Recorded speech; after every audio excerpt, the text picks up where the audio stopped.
Dahulu kala ada seekor kambing tua. Dia punya 7 anak. Dia mencintai mereka seperti hanya seorang ibu yang bisa mencintai anak-anaknya. Dia akan pergi ke hutan, membawa tumbuhan dan ranting untuk makan siang. Dia memanggil semua anaknya dan memperingatkan mereka untuk takut pada serigala jahat.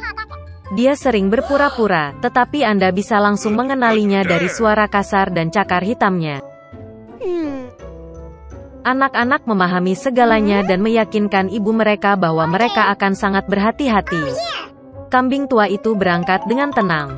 Sedikit waktu telah berlalu. Tiba-tiba, seseorang mengetuk pintu dan berteriak dengan suara kasar agar anak-anak segera membukanya. Tetapi anak-anak dari suara kasar itu menyadari bahwa itu adalah serigala.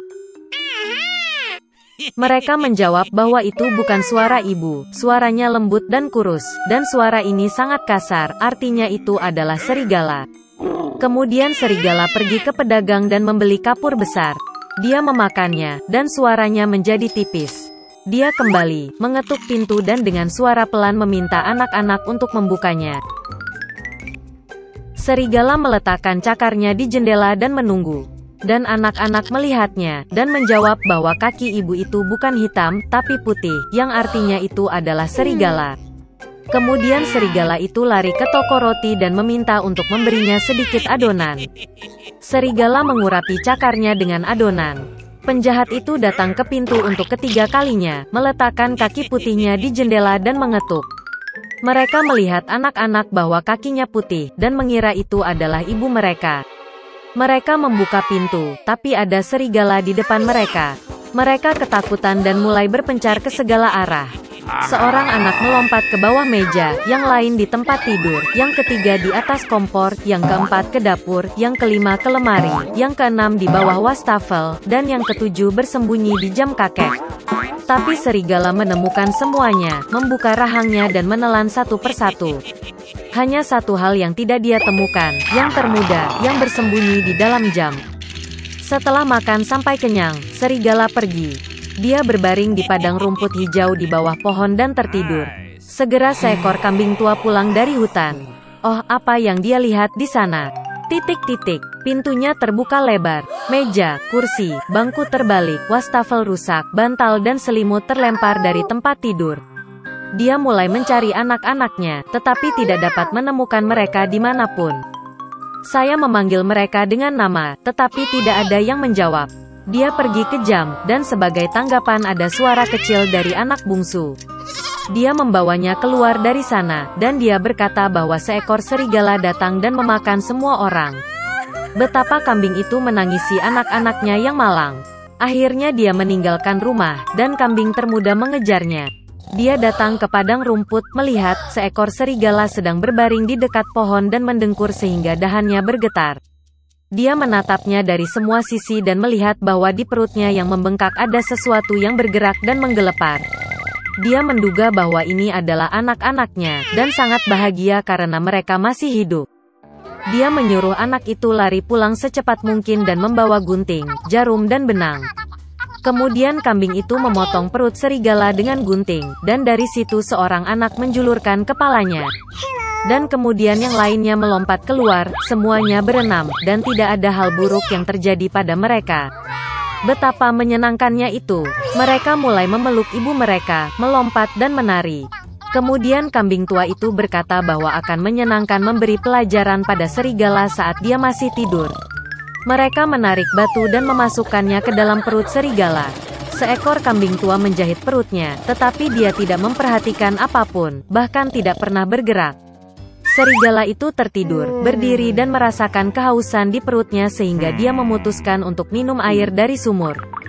Dia nyaris tidak mendekati sumur, membungkuk ke air, dan batu-batu berat menariknya ke dasar sumur. 7 anak melihat ini, dan mulai menari kegirangan bersama ibu mereka. Begitulah cara mereka memberi pelajaran pada serigala jahat.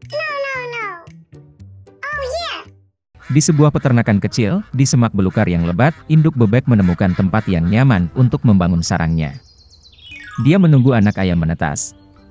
Suatu pagi yang cerah, kulit telur berderak dan anak itik kecil berbulu lahir. Hanya ada satu telur tersisa, yang terbesar tidak mau retak. Bebek itu mulai khawatir ada yang tidak beres dengannya. Dia duduk di atas telur itu lagi, dan memutuskan untuk menunggu lebih lama. Ibu bebek memberikan semua panas yang dia bisa. Dia berpikir bahwa cewek ini pasti yang paling cantik, karena dia sudah lama mengerami dia.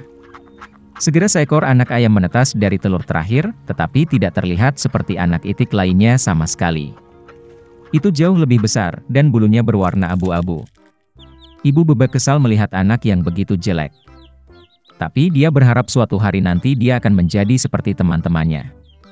Anak bebek lainnya menertawakannya. Mereka menganggapnya menjijikkan dan tidak mau bermain dengannya. Keesokan paginya, induk bebek pergi bersama anak-anaknya ke danau. Yang mengejutkan, bebek jelek itu berenang, begitu juga yang lainnya. Bebek itu kemudian membawa anak-anaknya ke peternakan unggas untuk diperkenalkan kepada masyarakat. Dia memberitahu bebek tentang aturan perilaku dengan penduduk setempat. Bebek itu mempersembahkan induknya kepada Drake gemuk paling mulia, tetapi dia menyerang itik jelek, dan dia terpaksa melindungi anaknya yang gagal. Fat Drake memerintahkan untuk mengusir orang aneh itu keluar dari halaman. Ibu meyakinkan bahwa dia akan tumbuh dan menjadi seperti anak itik lainnya. Tidak dapat menahan bullying dan penghinaan, itik jelek meninggalkan kandang unggas. Untuk mencari tempat yang lebih aman, dia menemukan sebuah danau yang indah, di mana tidak ada seorang pun. Dan anak itik itu memutuskan untuk tinggal di sini untuk hidup. Waktu telah berlalu. Meskipun kesepian, bebek jelek itu senang karena tidak ada yang menyinggung perasaannya. Dan kemudian suatu hari, seekor burung putih yang indah dengan leher panjang terbang ke danau. Bebek jelek tidak tahu jenis burung apa itu, tetapi dia melihatnya dengan kagum. Dia mencintainya dengan sepenuh hati. Betapa anak itik ingin menjadi seperti burung putih yang cantik ini. Musim dingin tiba dan salju mulai turun. Anak bebek jelek melihat salju putih untuk pertama kalinya. Dia senang dengan pemandangan ini. Tetapi karena musim dingin sangat bersalju, sangat sulit bagi itik untuk mencari makanan. Dia harus berjalan di sekitar lingkungan untuk mencari makanan. Dia kedinginan dan lelah. Jadi bebek jelek itu sampai ke rumah petani. Ketika petani itu melihat anak ayam yang kurus dan tidak bahagia, dia merasa kasihan padanya. Petani memutuskan bahwa dia akan memelihara bebek bersamanya sampai dia gemuk dan dewasa. Musim semi telah tiba. Pemiliknya merawat anak ayam itu dengan baik, dan dia tumbuh besar. Anak itik itu sudah membutuhkan banyak tempat, dan petani itu memutuskan untuk melepaskannya ke danau. Berdiri di tepi danau, anak itik jelek itu memandang bayangannya di dalam air. Dan dia tidak bisa mempercayai matanya, dia tidak bisa mengenali dirinya sendiri, dan berpikir bahwa ada orang lain di belakangnya. Dan kemudian anak itik itu menyadari bahwa burung yang mengagumkan dalam pantulan itu adalah dirinya sendiri. Untuk merayakannya, dia meronta-ronta dan berenang ke seluruh danau dari ujung ke ujung. Dan tiba-tiba dia melihat burung putih cantik yang sama dengan leher panjang yang pernah dia lihat sebelumnya. Bebek jelek itu memutuskan untuk berenang lebih dekat dengannya. Tetapi burung yang cantik itu tidak ketakutan, tetapi sebaliknya dia tersenyum dan mengedipkan mata, dan bersama-sama mereka berenang menyeberangi danau. Bebek jelek tidak bisa mempercayai kebahagiaannya. Saat lewat, seekor drake gemuk di tepi danau berkata bahwa dia belum pernah melihat angsa muda yang begitu cantik seumur hidupnya. Betapa terkejutnya dia saat mengetahui bahwa itik jelek yang pernah dia usir dari kandang unggas adalah seekor angsa yang cantik. Ternyata anak itik yang jelek itu adalah angsa sejak awal. Sebutir telur secara tidak sengaja jatuh ke sarang bebek. Dan ketika angsa muda yang cantik itu kembali ke rumah, semua orang di kandang unggas menjadi sangat malu karena mereka pernah menyinggung perasaannya karena penampilannya.